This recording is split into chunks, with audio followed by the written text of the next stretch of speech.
ó tún ti ṣẹlẹ̀.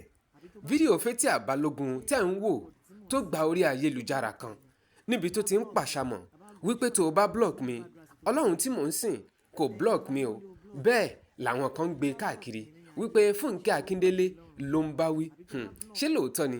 Àbí lóòótọ́ kọ́? Ṣé ẹ mọ̀ pé ajá tó ń rí ni tẹ́lẹ̀ tó ń jùrù tó wá di pé ó ń rí ni ó ń gbó? Ó yẹ ká mọ̀ pé ejò ńlá ó ti lọ́wọ́ nú. Gẹ́gẹ́ bí iṣẹ́ ìwádìí tiwa, lóòótọ́ ni pé ìjà ńlá kan bẹ́ sílẹ̀ láàrin Fathia Balogun àti Funke Akindele nítorí pé àgbò méjì kan náà kò lè torí bọnú kòtò mumi.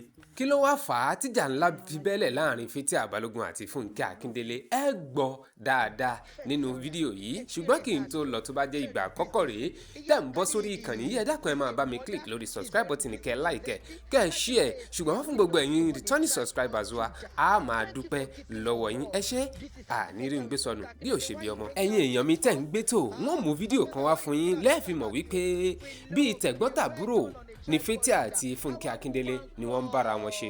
Ọ̀rẹ́ tímọ́tímọ́, ọ̀rẹ́ bí ọmọ ìyá sì ni. Ọ̀rẹ́ wọn ó sì jiná ó jindò dáadáa. Ẹ jẹ́ ká jọ wo fídíò yìí bí wọ́n ti ń dá kẹ̀kẹ́ lúkẹ́ tí wọ́n jọ ń jó. Èyí nígbà tí Funke Akindele ṣe fíìmù ẹ̀ tó pè ní A Tribe Called Judah tóun àti Funke tí wọ́n dẹ̀ ṣe bẹbẹ nínú fíìmù ọ̀hún. Bí wọ́n ti ń ṣe tẹ́lẹ̀ ńlẹ̀ ń wò yìí kó tó di wípé onígbà wá dágbà ẹ̀ sí méjì kó tó di pé wọ́n pín gàrí lọ́tọ̀ọ̀tọ̀. Kí ló wá fà á? Kí ló fàjà? Kí ló fa ìtanú? Kí ló fa sọ̀ láàrin Funke Akindele àti Fathia Balogun? Ó dáa, ó yá ẹ tẹ́tí bẹ̀lẹ̀ jẹ́ kẹ́ ẹ wá gbọ́ wìnrìnwìnrìn ọ̀rọ̀ torí pé iṣẹ́ kan yìí déédéé ṣẹ́ o, ó nídìí tíṣẹ́ tó fi ń ṣẹ́. Ohun tó fàdí ìjà wọn gangan òun ni fíìmù tuntun kan tí Funke Akindele tó ṣẹ̀ṣẹ̀ ṣe tí wọ́n ń pè ní Everybody Loves Jennifer tí wọ́n ṣẹ̀ ṣe premiere rẹ̀ láìpẹ́ yìí tí ó sì jáde káàkiri orí àgbàgbé ní kòpẹ́kòpẹ́. Kí ló fà já wọn gan ni wípé ó ní Fathia Balogun kò bóun polówó fíìmù òun, kò bóun polongo rẹ̀ lórí àwọn ayélujára rẹ̀ bó ti máa ń ṣe gẹ́gẹ́ bó ṣe ṣe nínú A Tribe Called Judah. Bẹ́ẹ̀ tí ń wò ó lọ́wọ́lọ́wọ́ yìí tó bá polówó ẹ̀ dáadáa. Ó ní ṣùgbọ́n dípò pé kó polówó rẹ̀ lórí àgbàgbé lórí social media rẹ̀, ó kọ̀ jálẹ̀ ó sì fà á ké kọ́rí bó tilẹ̀ jẹ́ wípé òun náà kópa nínú fíìmù ọ̀hún. Ṣùgbọ́n ó wá takété ó kọ tí ọ̀gbọ́n sí ìpolówó fíìmù ọ̀hún tí wọ́n pè ní Everybody Loves Jennifer yìí. Ó sì kò wá síbi premiere ọ̀hún. Ṣé èyí wá ṣe pé ejò ti lọ́wọ́ nú? Pẹ̀lú gbogbo ìbáṣepọ̀ àwọn, ó fẹ́ jọ bíi pé ejò ti lọ́wọ́ nú. Ó jọ bíi pé ìyẹn àtàwọn nǹkan kan ló fà á tí Funke Akindele tó fi wá blọ́ọ̀kì Fathia Balogun lórí Instagram rẹ̀. Ẹ wá gbọ́n tí Fathia tó sọ. Aláyé wọn lé o block mi. Tó bá block mi ní ayé, ṣé o block mi lọ́run ni? Àbí tó bá block mi, ṣé bàbá God tí mò ń sìn yẹn ṣé ó block mi ni? Àbí tó bá block mi, bàbá God ṣé wọ́n la bàbá God tí mò ń gbàdúrà sí tó ń gbọ́ ni? Ṣé ti gbọ́? Ẹnìkan tó súnmọ́ àwọn méjèèjì dáadáa ṣùgbọ́n tó ní ká forúkọ bò wọ́n láṣìírí. Ó ní ìyàlẹ́nu ńlá ló jẹ́ fún Funke Akindele pẹ̀lú ipa ribiribi tí Fathia Balogun tó kó nínú sinimá Everybody Loves Jennifer náà.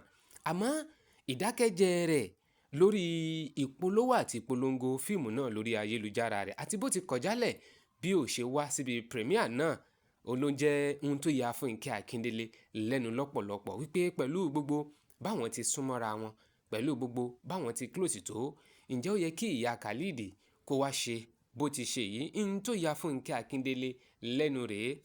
Ṣùgbọ́n nígbà tí wọ́n béèrè lọ́wọ́ ìyá Khalid, ìyẹn Fathia Balogun, òun náà ó rọ̀rọ̀ sọ. Ẹgbọ́n tí Fathia Balogun náà tó wí. Ṣùgbọ́n kí n tó sọ ohun tí Fathia Balogun sọ, tó bá jẹ́ ìgbà àkọ́kọ́ lélẹ́yìí tẹ̀yin náà ń darapọ̀ mọ́ wa lórí ìkànnì yìí, Gist Entertainment òun náà ni wọ́n ń pè bí. Ẹ dákun ẹ máa bá mi subscribe lórí channel yìí, kẹ́ ẹ like kẹ́ ẹ wá drop opinion titi yín.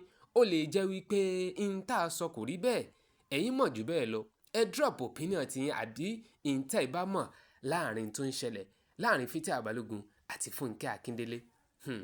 Àmọ́ nígbà tí wọ́n béèrè lọ́wọ́ Funke Akindele pé kí lòun gan rí lọ́bẹ̀ tó ìwàrò ọwọ́, ó lọ́rọ̀ ò rí bẹ́ẹ̀ rárá o. Fathia Balogun ní lóòótọ́ ni pé a kì í rìn kórí ó má mì, ṣùgbọ́n a kì í dorí olórí káwòdì ó gbé tẹni o.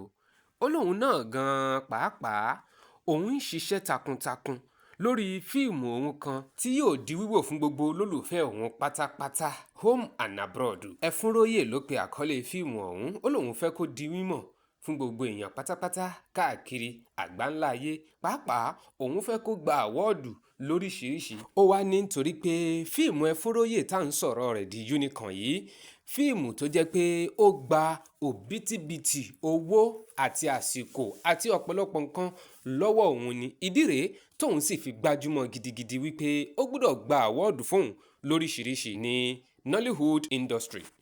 Ǹbẹ́ ti wá rí i pé ẹni tí ò bá gbọ́ tẹ̀yẹ ẹnu ẹ̀gà yóò sọ pé yẹ oko ń pàtó lásán ni.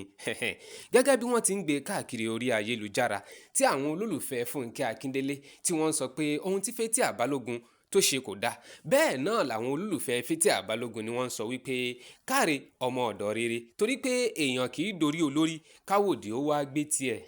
Ẹ ti wá rí ní ìsìn wípé ohun tó kọjú sẹ́nìkan ẹ̀yìn ló kọ sẹ́lòmíì. Àmọ́ lọ́dọ̀ tèmi àti Funke Akindele àti Fathia Balogun omi ẹ̀kọ́ náà sì ni fún gbogbo ẹ̀yin tẹ́ ẹ jẹ́ olólùfẹ́ ìkànnì yìí pátápátá home and abroad, new subscribers and returning subscribers. Ọ̀dà ìtọ́ kì í dẹ́nu o, ọ̀dà owó ò ní dá yín lágbára lọ́wọ́ Ọlọ́run. Ó yá kí lè ro tiyín lórí ọ̀rọ̀ tó ń ṣẹlẹ̀ yìí, ẹ máa drop ẹ̀ sí comment section fídíò yìí kẹ́ẹ̀dẹ̀ rí dájú wípé ẹ like ẹ̀. Tẹ́ ẹ bá ti subscribe, ẹ subscribe sórí Gist Entertainment TV. Ẹ ṣé bẹ́ẹ̀ ti wà pẹ̀lú wa.